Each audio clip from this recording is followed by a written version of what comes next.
নমস্কাৰ আমি আমাৰ ডেইলি লাইফত এনে ধৰণৰ বিভিন্ন বাক্য কৈ থাকো যিবোৰ বাক্য আমি অসমীয়াৰ পৰা ইংৰাজীত ক'বলৈ যাওঁতে বা অসমীয়াৰ পৰা ইংৰাজীলৈ ট্ৰান্সলেট কৰিবলৈ যাওঁতে আমি সমস্যাৰ সন্মুখীন হওঁ আমি আমাৰ ডেইলি লাইফত এনে ধৰণৰ কিছুমান বাক্য কওঁ যে তেওঁ মোক ৰাতিপুৱা সোনকালে উঠাই দিব কৈছিল বা আমি কেতিয়াবা কওঁ যে তাই মোক দৰজাখন বন্ধ নকৰিব কৈছিল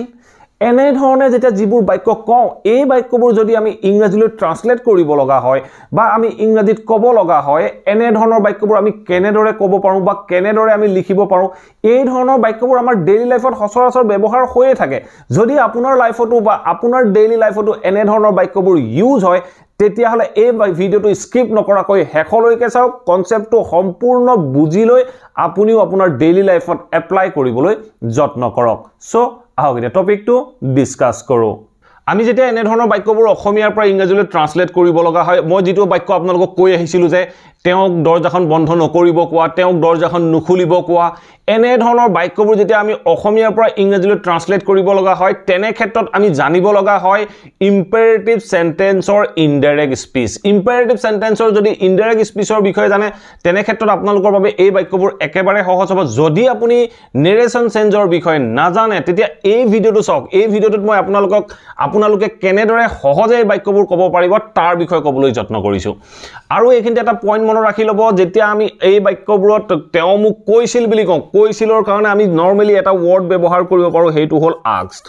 আমি asked past form asked ব্যৱহাৰ কৰিব লাগে asked আমি ক'ব লাগে তেওঁ মোক কৈছিল বুলি কওঁতে আমি he asked এনে ধৰণে ক'ব পাৰো he asked me তেওঁ মোক কৈছিল এনে ধৰণে আমি বাক্যখিনি ফৰ্ম কৰিব পাৰো সো আমি verb to asked ব্যৱহাৰ কৰিম তাৰ পিছত চাওক asked ৰ পিছত আমি to preposition to ব্যৱহাৰ কৰিব লাগে as a conjunction হিচাপে সো আমি কি কম he asked me to আৰু কি কৰিবলৈ কৈছিল তাৰ পিছৰ দখ আমি বাক্যটোত ব্যৱহাৰ কৰি দিলে আমাৰ বাক্যটো কাৰেক্ট হৈ পৰিব সো এতিয়া মই আপোনালোকৰ বাবে তিনটা এক্সাম্পল লৈ আহিছো এই তিনটা এক্সাম্পলৰ মাধ্যমেৰে আমি ইয়াক বুজিবলৈ যত্ন কৰো এতিয়া আপোনালোকে স্ক্ৰিনত ফাৰ্স্ট এক্সাম্পলটো দেখিব পাইছে সো ফাৰ্স্ট এক্সাম্পলটো কি কৈছে তাই মোক ৰাতি ফোন কৰিব কৈছিল এই বাক্যটো তাই মোক ৰাতি ফোন কৰিব কৈছিল অলৰেডি মই কৈ আহিলো কৈছিল বুলি কওঁতে আমি asked ব্যৱহাৰ কৰিব পাৰো এটা সব কোনে কৈছিল এনে ধৰণৰ বাক্যবোৰ যেতিয়া কেনে ধৰণে আমি অসমীয়াৰ পৰা ইংৰাজীলৈ ট্ৰান্সলেট কৰিব লাগে তাৰ ওপৰত এটা মোৰ ডিটেইলছ ভিডিও বনোৱা আছে সেই ভিডিওটো যদি চোৱা নাই ওপৰৰ আই বুটামৰ তলৰ ডেসক্ৰিপচন বক্সত সেই ভিডিওটোৰ লিংক পাব আপোনালোকে চাই ল'ব পাৰিব প্ৰথমতে আমাক লাগে কোনে কৈছিল এই তাইটোৱে কৈছিল তাইটোৰ কাৰণে আমি ব্যৱহাৰ কৰিম সি আমি সি এজ এ সাবজেক্ট হিচাপে ব্যৱহাৰ কৰিলো সি তাই কি কৰিছিল এই কৈছিল তাই কৈছিল টু past tense তেতিয়া আমি ask or past form asked ব্যৱহাৰ কৰিম সি asked তাই কৈছিল কাক কৈছিল কি বা কাক বুলি প্ৰশ্ন কৰিলে যেটো উত্তৰ লয় হেতু হয় তাই অবজেক্ট হয় কাক কৈছিল এই মোক কৈছিল সি asked me তাই মোক কৈছিল সি asked me তাই মোক কৈছিল কি তাৰ পিছত চাও মই অলৰেডি ইয়াৰ আগত অকমান আগত উল্লেখ কৰি আহিলো যে asked ৰ পিছত আমি to ব্যৱহাৰ কৰিব লাগে তেতিয়া আমি কি কৰিম সি asked me তেতিয়া আমি কম to C asked me to তাই মোক কৈছিল কি কৈছিল ৰাতি ফোন কৰিব ৰাতি ফোন কৰিব বুলি কওঁতে আমি কেনে ধৰণে কম মুলে ফোন কৰিব বুলি কওঁতে কি কম call me বা call me at night এনে ধৰণে কম এই যেটো call me at night এই বাক্যৰ অংশটো আমি ইয়াত ব্যৱহাৰ কৰি দিলে হল আমি ক'ব পাৰো যে she asked me to call তেতিয়া আমি কম to call কেতিয়া ৰাতি at night এনে ধৰণে আমি বাক্যটো ব্যৱহাৰ কৰিব পাৰো আমি এনে ধৰণে বাক্যটো ক'ব লাগে আমি বাক্যটো কি কলো she asked me to call at night মানে তাই মোক ৰাতি ফোন কৰিব কৈছিল বা আমি এনে ধৰণে ক'ব পাৰো she asked me to call her at night এনে ধৰণে ক'ব পাৰো to call her at night তাইক ৰাতি ফোন কৰিবলৈ কৈছিল এনে ধৰণে আমি অসমীয়াৰ পৰা এই এনে ধৰণৰ বাক্যবোৰ সহজে ইংৰাজীলৈ ট্ৰান্সলেট কৰিব পাৰো এতিয়া চাও আমি নেক্সট এক্সাম্পলটো এতিয়া নেক্সট এক্সাম্পলটো চাও কি কৈছে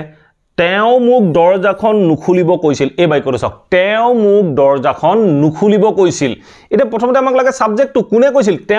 তেওঁ বুলি কওঁতে আমি ব্যৱহাৰ কৰিম হি এটো হল সাবজেক্ট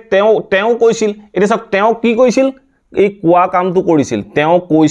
তেওঁ মোক দৰজাখন নুখুলিব কৈছিল এই কৈছিলটো হল ভাৰ্ব তেতিয়া আমি কি কম কৈছিলৰ কাৰণে আমি ব্যৱহাৰ কৰিব পাৰো asked পাষ্টত আছে গতিকে আমি asked ব্যৱহাৰ কৰিছো he asked তাৰ পিছত কি কৈছে তেওঁ মোক কৈছিল বুলি কৈছো তেওঁ কাক কৈছিল মোক কৈছিল তেতিয়া আমি কম he asked me তেওঁ মোক কৈছিল এতিয়া চাও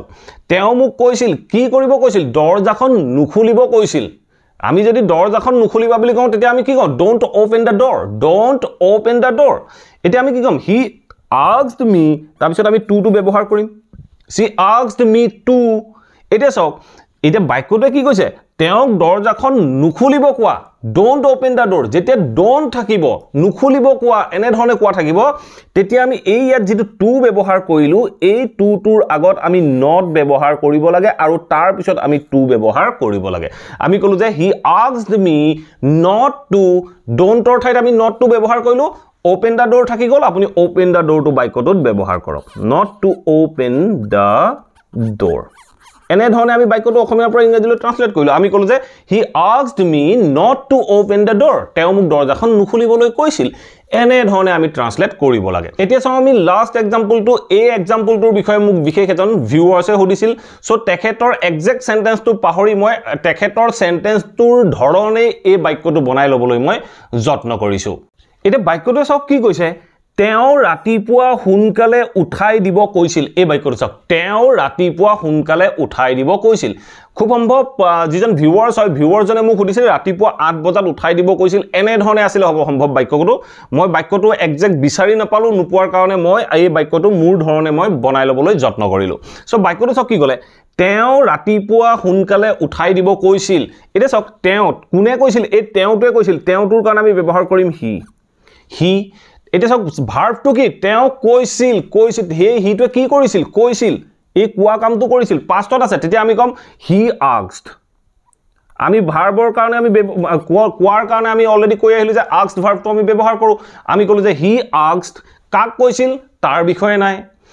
কি কৈছিল তাৰ বিষয়ে আছে he asked তেতিয়া আমি ব্যৱহাৰ কৰিম to কাৰণ ইয়াত অবজেক্টটো নাই অবজেক্টটো নথকাৰ কাৰণে আমি to ব্যৱহাৰ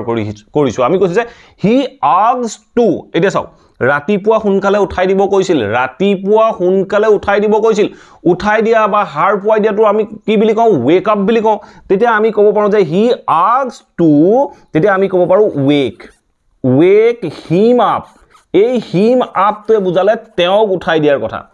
he asked to wake him up কেতিয়া ৰাতিপুৱা হুনকালে তেতিয়া আমি ক'ব পাৰো early in the morning এনে ধৰণে আমি বাক্যটো ফৰ্ম কৰিব লাগে আমি কলো যে he asked to wake him up early in the morning তেওঁ ৰাতিপুৱা হুনকালে উঠাই দিব কৈছিল যিজন ভিউৱাৰ্ছে মোক এই প্ৰশ্নটো সুধিছিল তেওঁ খুব সম্ভৱ ৰাতিপুৱা 8 বজাত উঠাই দিব কৈছিল আপোনালোকে টাইমটো ব্যৱহাৰ কৰিলে হ'ল he asked to wake him up at 8 o'clock in the morning he asked to wake him up at 8 o'clock in the morning মানে তেওঁ ৰাতিপুৱা 8 বজাত উঠাই দিব কৈছিল এনে ধৰণে বাক্যবোৰ আমি অতি সহজে অসমীয়াৰ পৰা ইংৰাজীলৈ ট্ৰান্সলেট কৰিব পাৰো আৰু এনে ধৰণৰ বাক্য আমি আমাৰ ডেইলি লাইফত সচৰাচৰ ব্যৱহাৰ কৰি থাকিবই লগা হয় আপোনালোকে এনে ধৰণৰ বাক্য প্ৰেক্টিস কৰি চাবলৈ যত্ন কৰক আমি কেতিয়াবা এনে ধৰণেও ক'ব লগা হয় ধৰক he requested me to give him my notes he requested me তেওঁ মোক অনুৰোধ কৰিছিল to give him my notes মানে তেওঁ মোক তেওঁৰ নোটবোৰ দিবৰ কাৰণে ৰিকুৱেষ্ট কৰিছিল এনে ধৰণৰ আমি আমাৰ ডেইলি লাইফত বিভিন্ন বাক্য ক'ব লগা হয় আশা কৰো এই ভিডিওটোৰ পৰা আপোনালোকে নিশ্চয় বুজিব পাৰিলে আমি যিবোৰ ইম্পেৰেটিভ সেন্টেন্সৰ ইনডাইৰেক্ট স্পিচ হয় এই ইনডাইৰেক্ট স্পিচৰ বাক্যবোৰ আমি কেনেদৰে আমি আমাৰ ডেইলি লাইফত ব্যৱহাৰ কৰিব পাৰো যদি ভিডিওটো ভাল পালে প্লিজ ভিডিওটো লাইক কৰক আৰু সকলো ছাত্ৰ ছাত্ৰী বা ব্যক্তিৰ মাজত এই ভিডিওটো শেয়াৰ কৰক যি সকল ব্যক্তিয়ে ইংৰাজী শিকিবলৈ বুজিবলৈ জানিবলৈ যত্ন কৰি আছে তেখেতসকলে যাতে ঘৰতে থাকি ইংৰাজীৰ এই কথাবোৰ শিকিব পাৰে আৰু যদি চেনেলটো সাবস্ক্ৰাইব কৰা নাই প্লিজ সাবস্ক্ৰাইব কৰি অল নটিফিকেশন অন কৰি লব আৰু যদি আপোনালোকৰ কিবা টপিক আছে কিবা কোৱেশ্চন আছে then let me know in the comment box below I will try to make video on your topic as well thank you for watching this video have a nice day